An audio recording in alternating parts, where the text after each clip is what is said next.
नमो नमो महापिता जिनसे रचा शरीर। नमन करो गुरुदेव को भगवान भजन में दिया शीर। गुरुर्ब्रह्मा गुरुर्विष्णु गुरुर्देव महेश्वर गुरुर्साक्षात् परब्रह्म तस्मै श्री गुरुवे नमः। जय बोलो सद्गुरु भगवान की जय। उनके अंदर इतने बड़े श्रेष्ठ देवता हुए हैं, ऋषि मुनि हुए हैं, और उस भूमि के अंदर फिर भी ऐसे सत्कर्म निरंतर क्यों नहीं हो रहे? सजनों, हम गहराई में नहीं जाकर के और अनायास ही ऐसे ही फैसले कर बैठते हैं कि सब कुछ वैसा ही होगा, जैसा लिखा है, जैसा हम सोचते हैं। सजनों, ऐसा नहीं है। कुछ निर्णय प्रकृति के होते हैं, कुछ निर्णय समय के होते हैं। सभी निर्णय हमारे नहीं होते हैं, मनुष्य के नहीं होते हैं। मनुष्य बहुत प्रयास करता है बहुत कुछ अच्छा करने के लिए, फिर भी उसे वो अच्छा प्राप्त नहीं होता है। लेकिन कोई मनुष्य धैर्य से धीरज धारण करके और निरंतर उस अच्छाई के पथ पर चलता रहता है, उस संकटों को झेलता रहता है, परिस्थितियों को झेलता रहता है, और निरंतर उस रास्ते पर अपना काम करता रहता है, तो उससे अवश्य ही उस अच्छाई का मिलन होता है, जिसको पाकर के वो अभिभूत होता है, और फिर उसको सदा उसको कायम रखता है। क्योंकि कायम रखने का काम इसलिए होता है कि वो सदा से उस चीज़ को लेकर के चला है, और उसमें कई संकटों से पार करके, और फिर भी वो डिगे नहीं, इधर उधर नहीं हुए, एक ही लगन रखी कि मुझे अच्छाई का रास्ता प्राप्त करना है, चाहे मुझे कितना भी संघर्ष करना पड़ जाए। ऐसे मानव, ऐसे मनुष्य बहुत कम होते हैं। तभी कई बार सोचता हूँ कि परमात्मा की इतनी कृपा होने के बावजूद भी लोग वंचित क्यों रह जाते हैं? तो सीधा सा कारण होता है कि उनके कर्मों के अंदर, उनके प्रारब्ध के अंदर अवश्य कमी थी। ऐसा कई बार देखने को मिला है। आदमी बहुत कुछ कह देता है, बहुत कुछ प्रोमित संकल्प कर लेता है कि मैं इस तरीके से कार्य इस तरीके से निर्वहन कर दूंगा, आप बिल्कुल भी चिंता नहीं कीजिए।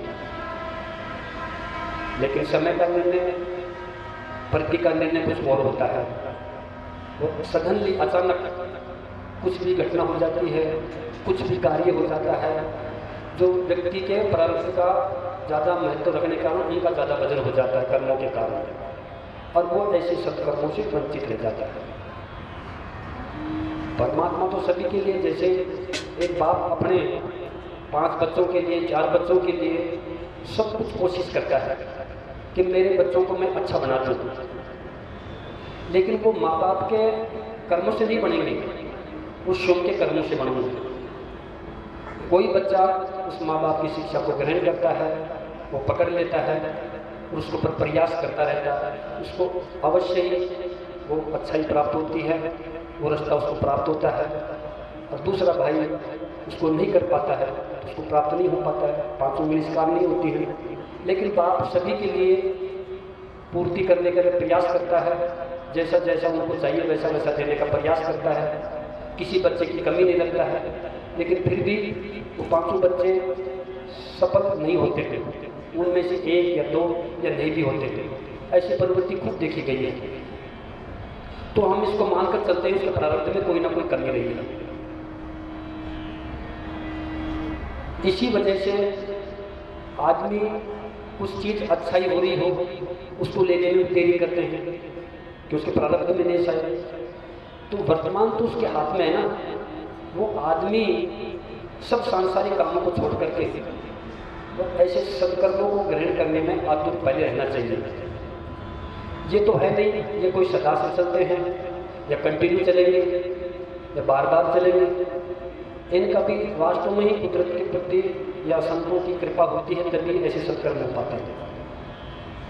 और ऐसे गुरुदेव सिद्ध योगी बाबा पालनाथ जी की कृपा हुई है आप हम सब पर कि एक ख्वाब था। जब ऐसे सत्कर्म होते थे, बड़े बड़े गांवों के अंदर पंच पटेल इकट्ठे होते थे, बहुत संग्रह किया जाता था। गांव गांव में ट्रॉली घुमाई जाती थी, अनाज इकट्ठा किया जाता था, लोगों को इकट्ठा किया जाता था। इतनी मान मवार होती थी, बहुत मुश्किल से 10-20 साल में एक यज्ञ, एक सत्कर्म हो पाता था। और पैसे भी बहुत ज़्यादा खर्च होते थे, तो लोग एक बार ही बैठ करके अपने आप को धन्य महसूस करते थे। लेकिन उनके अंदर भी आम आदमी का नंबर नहीं आता था, बहुत मुश्किल से होता था। लेकिन देखो गुरु जी की कितनी बड़ी कृपा हुई है कि इतना बड़ा सही सत्कर्म, वो भी इतने लंबे समय तक, कि कोई भी वंचित नहीं रह सकता। भगवान की तरफ से और गुरुओं की तरफ से खुला मौका मिला हुआ है, कोई भी इसमें आकर के पदार्पण कर सकता है, प्रवेश दे सकता है। ऐसी उस परम पिता परमात्मा की कृपा हुई है। फिर भी हम ऐसे सत्कर्मों से वंचित रह जाते हैं। जैसे कई एवं में देखने को मिला है, सब तैयार हैं, कहीं तो अचानक कुछ घटना घट जाती है। लेकिन मैं समझता हूँ जन्म मरण परण यश अपयश लाभ हानि, ये सब विधि ने अपने हाथ में रखा है। यदि ये व्यक्ति के हाथ में दे देते तो शायद पता नहीं क्या होता। हम तो हजारों साल क्या पूरी लाइफ में मरना नहीं चाहते हैं, सूरज चांद धरती रहे जब तक ही रहना चाहते हैं। मनुष्य की सोच और विचार तो ऐसा है, लेकिन उसके अकॉर्डिंग उनके कर्म शून्य के बराबर होते हैं। जब हम देख रहे हैं कि इतने इतने बड़े देवतुल्य महापुरुष विभूतियाँ इस सृष्टि के अंदर उनका अवतरण हुआ और उनके द्वारा किए गए कर्म आज हमारी परंपराएं बनी हुई हैं, जिनके माध्यम से हम लोग सब एक साथ सम्मिलित होकर के उन परंपराओं को मनाते हैं। तो उनकी कितनी बड़ी कार्यशैली रही होगी, कितना उनका प्रारब्ध मजबूत रहा होगा, कितना उनका जीवन मजबूत रहा होगा, कितना उनके कर्मकांड इतने मजबूत रहे होंगे कि आज उनकी परंपराएं आज भी इस घोर कलिकाल के अंदर भी प्रचलित हैं और सबसे श्रेष्ठ है, सबसे उच्च स्थान पर विराजमान है। लेकिन समझो ये जीवन बार बार नहीं मिलता है, ये जिंदगी एक बार ही मिलती है, जिसको हम वर्तमान में इसमें जन्म लेकर के इसको जान रहे हैं। मरने के बाद में तो क्या जानेंगे, कहाँ आएंगे क्या नहीं आएंगे, तो क्या व्याख्यान कर सकते हैं कि मैं पहले भी आया था। जब बड़े बड़े देवतुल्य ऋषि महर्षि ही लुप्त हो गए इस सृष्टि में और उन्होंने आकर के वापस परिचय नहीं दिया है कि मैं पहले भी आया था, ऐसे भी आया था। लेकिन आप हम सब पर बहुत बड़ी कृपा हुई है। ऐसे साक्षात प्रमाण की कोई जरूरत नहीं है। गुरुदेव खुद इस योनि में, ऋषि योनि में आकर के और उन्होंने कहा कि मैं 8 जन्मों से आ रहा हूँ। ये अपने आप में बहुत बड़ी सोच विषय की बात है। लेकिन हमने इस सनातन में जाति पाति के भेदभाव में पढ़ करके, ऊंच नीच के भेदभाव में पढ़ करके, मतभेदों को बरकरार रखते हुए हम बिखर गए हैं। हम एक दूसरे की तुलना नहीं करना जानते, एक दूसरे को पहचानते नहीं हैं। ये तेरा ये मेरे के चक्कर में और हम ऐसी महान विभूतियों का सानिध्य लेना छोड़ देते हैं। तो सज्जनों, ये ऊपर का दिया हुआ नहीं है, ये हमारा खुद का श्रम का रचाया हुआ है, हमारे कर्मों के अनुसार। तो हमें ये जीवन अति दुर्लभ है, जिसके लिए देवताओं को भी तरसते बताया गया है। क्योंकि उस परमपिता परमात्मा की कल्पना इच्छा मात्र से इस सृष्टि का निर्माण हुआ और उसमें ये 184 जीवाणु उत्पन्न की गई और इसमें राय से तिल घट बट नहीं सकता है। उसकी जितनी भी योनियां हैं, चाहे कुछ भी हो जाए सृष्टि के अंदर, कितना भी प्रलय आ जाए, महाप्रलय तो नहीं आती है, कुछ अंश बचता है, फिर भी वो अपनी योनियों को शेप रखता है। क्योंकि इसकी रचना बार बार नहीं होती है, तो खंडित मंडित होती रहती है। लेकिन सर्वनाश महाप्रलय ऐसा नहीं होता है। ऐसे ऋषि मुनि कहते हैं कि ऐसा नहीं होने देते हैं। ऐसे ऋषि मुनि ऐसे गुप्त रूप में ध्यान और तपस्या में लगे रहते हैं। जो आप हम उनकी तपस्या का फल प्राप्त करते हैं, पूरे सांसारिक जीवन निर्वहन कर रहे हैं। तो सज्जनों, ये हमारा सौभाग्य है और हमें ये चीज, ये उत्तम योनि प्राप्त हुई है। उत्तम योनि इस 84 जीवात्मा के अंदर मानव योनि को उत्तम योनि बताया गया है।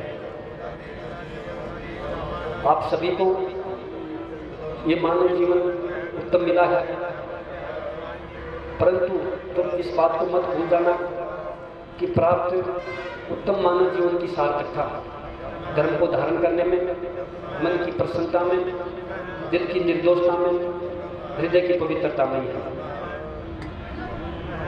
और हम इन चीज़ों की पालना नहीं करते हैं तो एक पशु से भी बदतर है। पशु भी अपने से अच्छा है, क्योंकि उसको कुछ भोगने के लिए मिला है, उसको पूरा भोग रहा है। क्यों वो चाहकर के कुछ भी अच्छा नहीं कर सकता, उसी को उसी योनि के अनुरूप कर्म उसको भोगने पड़ रहे हैं। लेकिन उस परमपिता परमात्मा ने इस मनुष्य योनि को सबसे उच्च योनि का दर्जा दिया गया है। ऐसा युगों युगों से हमारे ऋषि मुनि साधु संत है। इसलिए हमें खुशी महसूस होनी चाहिए कि हमें ये उत्तम जीवन, ये मानव जीवन प्राप्त हुआ है। इसको सब कुछ कर्मों को भोगते हुए, भोगों को भोगते हुए, अच्छे लिए पूरे कर्म करते हुए और मोक्ष को प्राप्त करने का एक जो रास्ता इस मनुष्य योनि को दिया गया है, वो इस जीवन में आकर के अपने सभी भोगों को भोगते हुए और ऐसे नेक सत्कर्मों को करते हुए मोक्ष को प्राप्त हो सकता है। और ये अन्य योनि के अंदर नहीं है। इसमें देवताओं को भी लालायित होते बताया गया है, क्योंकि जीव की उत्पत्ति अवश्य होगी, इसमें कोई दोहराई, कोई संशय नहीं है। आज जितने भी देवी देवता हैं हमें वापस नहीं दिख रहे हैं, तो उनके भी कर्म कार्य रहे होंगे, अच्छे भी रहे, कैसे भी रहेंगे, लेकिन परम सत्ता उनके पुरुषार्थ को निर्णायक बनाने के लिए सब चाबी अपने हाथ में रखी है, किसी के हाथ में नहीं दे रखी है। यदि व्यक्ति के हाथ में ये चाबी होती कि मैं करूँगा जैसा ही होगा, मैं बोलूँगा जैसा ही हो जाएगा, तो बहुत मुश्किल है इस सृष्टि का चलना। तो सज्जनों, समय और प्रकृति में कुछ निर्णय होते हैं, हमारे सब कुछ निर्णय सही नहीं होते हैं, इसलिए कुछ निर्णय उन पर भी छोड़ करके और हमें निरंतर प्रयास अच्छे कर्मों का करते रहना चाहिए। हमें संकोच संशय कभी भी नहीं करना चाहिए। लेकिन बहुत मुश्किल से है कि ऐसे कर्म हमें मिल पाते हैं। ये गुरुदेव सिद्ध योगी बाबा बालनाथ जी की कृपा हुई है और लोग बढ़ चढ़ करके हमारे हिंदू सर्व समाजों के सभी भाग ले रहे हैं और ऐसे सत्कर्मों को करके आदमी धन्य होता है, क्योंकि इस मानव जीवन का सार्थक इस धर्म से हो सकता है। बिना धर्म मानव योनि एक पशु से भी बेकार है।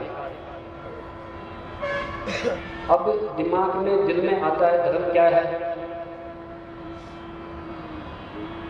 वो कैसे नेक सत्कर्म किए जाएंगे, कहाँ से देखिए नेक सत्कर्म करने के लिए।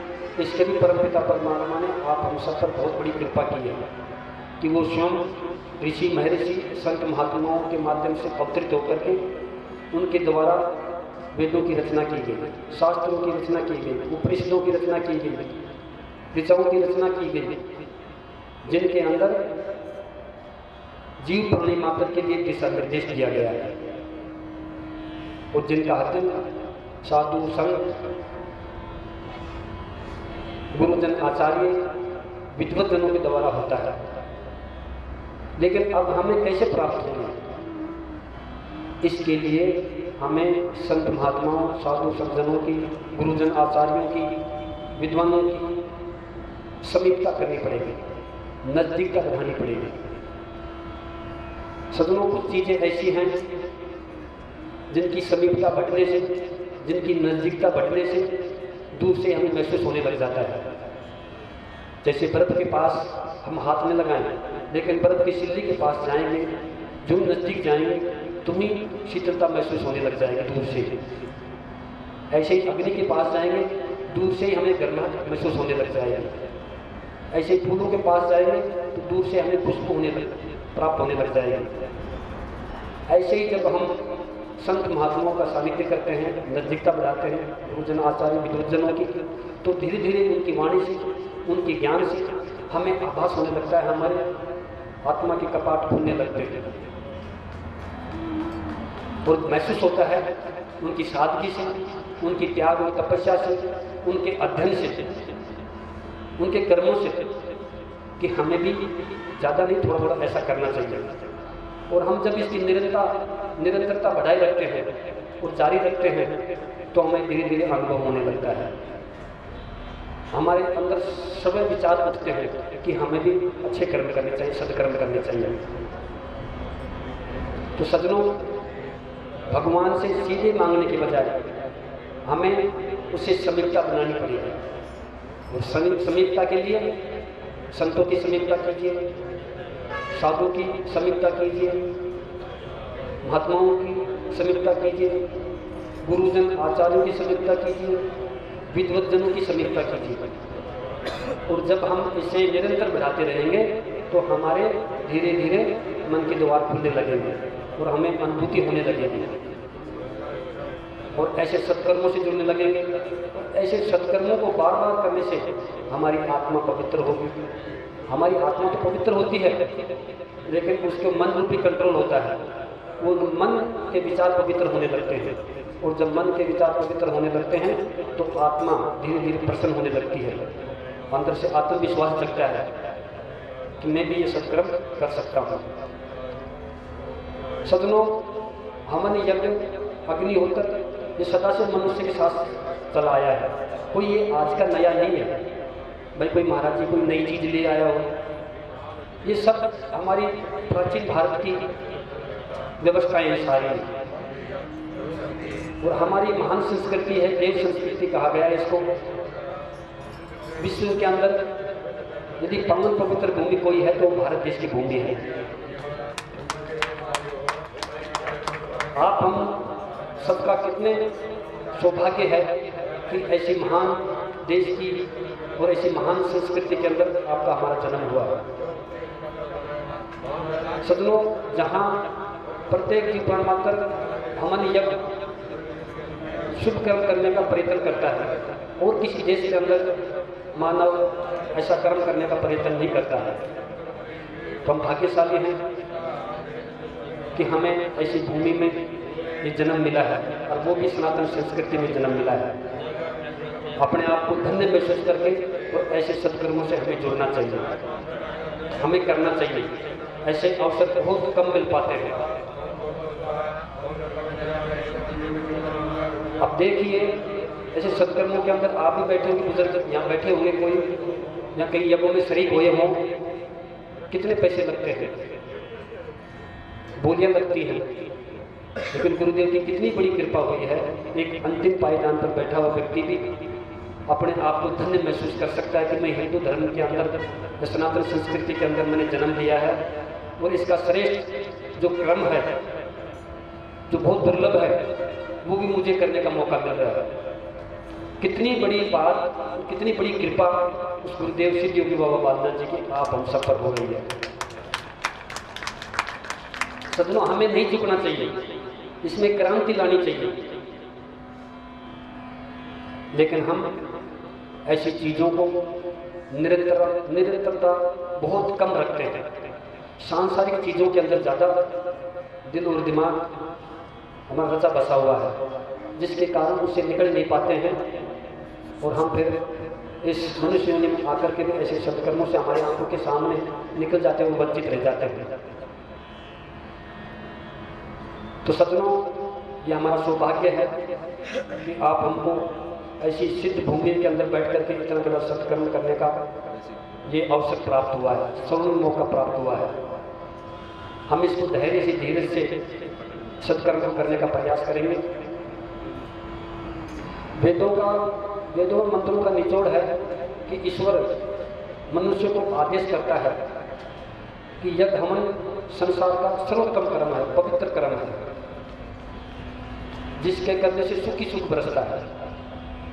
यही नहीं, श्री राम को रामायण में स्थान स्थान पर यज्ञ करने वाला बताया गया है।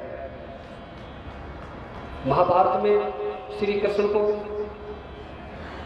सब कुछ छोड़ सकते हैं, लेकिन यज्ञ करना नहीं छोड़ सकते हैं। जब वो हस्तिनापुर के लिए रथ पर बैठ करके निकल पड़ते हैं तो रास्ते में शाम होती है, तो रास्ते में रथ को रोक करके पहले हवन करते हैं। सुबह कौरवों की राजसभा में हुंकार भरने से पहले अपनी कुटिया में हवन करते हैं। यहाँ तक कि नहीं, अभिमन्यु के बलिदान जैसी भीषण घटना के बावजूद भी सबको साथ लेकर हवन करते हैं।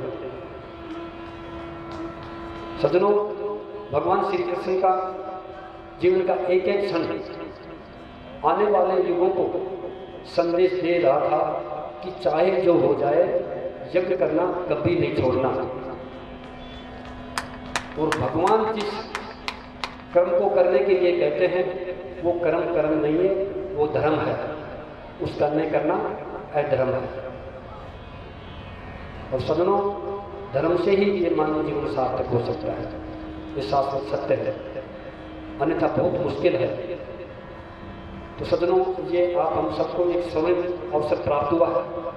इसमें ध्यान लगा करके इस सत्कर्म से अपनी समीपता बनाने का प्रयास करेंगे, जिससे हमें अनुभव हो,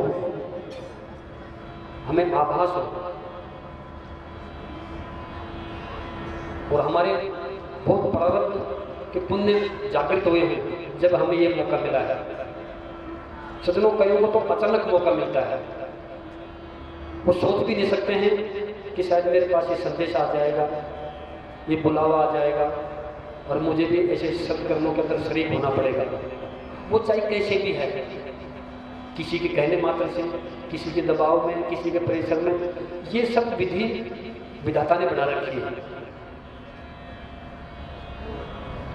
एक संत दास जी, सब लोग कहते थे कैसे हर चींटी से लेकर के हाथी तक भगवान सबकी पूर्ति करता, सबको खाना खिलाता है। उसमें उसके दिमाग में ये बात घर कर गई, कैसे खिलाता है, चींटी को हाथी को कैसे खाना देता है। जब मैं देखता हूँ मैं खाना नहीं खाऊंगा, और वो जंगल में चला गया। और जंगल में एक बरगद के पेड़ के नीचे, बहुत घना जंगल था, उसको घना वो बरगद का पेड़ था, उसके ऊपर चोटी पर जाके बैठ गया, ऊपर जाके बैठ गया। जब लोग मुझे कहाँ ढूंढेंगे, जब मुझे भगवान कैसे खाना पहुंचाता है ऊपर, मैं देखता हूँ। उसने जिद कर ली और अनायास उस भगवान की कृपा हुई। कोई वहाँ प्रोग्राम करने के लिए जंगल से निकल रहे थे, तो अपना यात्री, तो वो खाना उस पेड़ के नीचे बैठ करके खाने लगे। इतनी देर में कोई जानवर आ गया, तो डर करके वो भाग गए, खाना बिल्कुल लगा छोड़ गए वहाँ।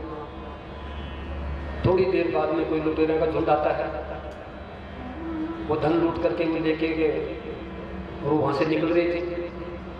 तो सोचा कि पेड़ के नीचे बैठ जाते हैं, उनको पकवान ऐसे मिले लगे हुए, उनको भूख भी सता रही थी, लेकिन अब खाएं तो कैसे खाएं पता नहीं। उनके दिमाग में पता नहीं कोई ना कोई ये हमसे कोई चालाकी कर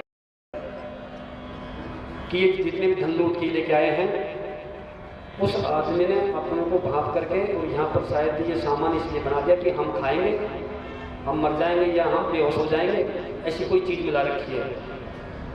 क्यों ना कोई आदमी इधर उधर ही होगा, उसको देखा जाए। तो 4-5 आदमी थे, वो सूंघे थे चारों दिशाओं के। अब चारों दिशाओं को दूर तक नहीं दिख रहा, तो चारों मिल करके बोलते हैं कुछ ऊपर ही जाने। ऐसे ऊपर हाथ करके देखते हैं तो मलुकदास जी दिख जाते हैं। फिर वो सोचते यही आदमी है, इस भोजन को यहाँ रखने का काम इस आदमी ने किया है, और इसलिए इसमें जहर मिलाया है। क्यों ना पहले इसको ही उतार के खिलाया जाए। अब उसको पकड़ के लेके आते हैं, वो खूब मना करता है, मुंह को बीचता है, लेकिन उसको जबरदस्ती नीचे लेकर के और उसको पीट पीट करके वो खाना खिलाते हैं, उसको कूट कूट करके। क्योंकि ये खाना खाएगा तो इसको पता पड़ेगा ये मरेगा कि नहीं मरेगा। वो नहीं मरेगा तो फिर अपने भी खा लेंगे। अब ये तो वो नहीं सोच सका ये क्या खेल कर रहा है, ये सब भगवान के द्वारा खेल हो रहे थे। तो फिर उसने माना कि चींटी से और हाथी तक पूर्ति भगवान ही करता है, इसमें कोई देने वाला नहीं है। तो ऐसे ऐसे सत्कर्मों के अंदर हो रहा है। अनाज कोई ऐसी घटना हो जाती है, सब आदमी कंप्लीट जोड़े होते हैं, आने के आतुर होते हैं, प्राकृतिक घटनाएं घट जाती हैं। कोई मरण हो गया आने से पहले तो वो रुक गई, अचानक सोच भी नहीं सकते थे। क्योंकि माताओं की महामारी का रसवा से हो जाती है तो बेचारी वो रास्ते में आती आती रह जाती है, नहीं आ पाती, भगवान ने नहीं लिखा है। तो ऐसे वंचित रह जाते हैं और उसके आवेश के अंदर अचानक किसी आदमी को खा जाता है, वो बेचारा सोच भी नहीं पाता है कि अब क्या करें। तो सज्जनों, ये उनके प्रारब्ध, वो मलुकादास वाली कहानी हो रही है कि तेरे लिखा है तो चल इस सत्कर्म में बैठ। ऐसी गुरुदेव की कृपा लोगों पर बीच बीच में होती रही है। इसी कारण से आप हम नहीं सोच पाते हैं उसकी कैसी क्या लीला हो रही है। तो सज्जनों, ये जो सत्कर्म हो रहे हैं ये भी उस परमपिता परमात्मा ब्रह्मस्वरूप सदगुरुदेव सिद्ध योगी बाबा बद्रीनाथ जी की अति कृपा अति लीला हो रही है। इस घोर कलिकाल के अंदर इतना बड़ा सत्कर्म आप हमको ग्रहण करने को प्राप्त हो गए हैं। तो सज्जनों, हम सारे दिन सांसारिक चीजों के अंदर घुसे रहते हैं, वो भी जरूरत है, वो भी नेसेसरी है। पशु भी तो करता भी चला, सारा दिन चलता है, करता है, फिरता है, डलता है और उसके बच्चे उसके दूध पीते हैं, लेकिन उन बच्चों को दूध नहीं पिला करके अपने को दूध पीते हैं, देते नहीं देते वो, लेकिन उनका अपन दोहन करते भी नहीं करते हैं, लेकिन अपना दोहन तो कोई नहीं कर रहा है। ये मनुष्य योनि ऐसी है, न तो किसी के अधीन रहने के लिए बनाई गई है, न किसी को अधीन रखने के लिए बनाई गई है। ये स्वतंत्र है, हमें किसी को अधीन रख करके काम नहीं करना चाहिए, लेकिन हम कितने पशुओं को पकड़ करके उनको अधीन रखते हैं और उनसे दूध ग्रहण करते हैं। लेकिन हमारी एनर्जी कहाँ जा रही है? हमारी एनर्जी का कुछ भी सदुपयोग नहीं हो रहा है। और ऐसे सत्कर्म बहुत बिरले मिल पाते हैं, ऐसे सत्कर्मों को हमें लेना ग्रहण करना चाहिए, लेकिन नहीं ले पाते। तो सज्जनों, आप हम सब पर बड़ी कृपा हुई गुरुदेव सिद्ध योगी बाबा बद्रीनाथ जी की, और इस कृपा को आपको अवश्य ग्रहण करने के लिए इन सत्कर्मों को बहुत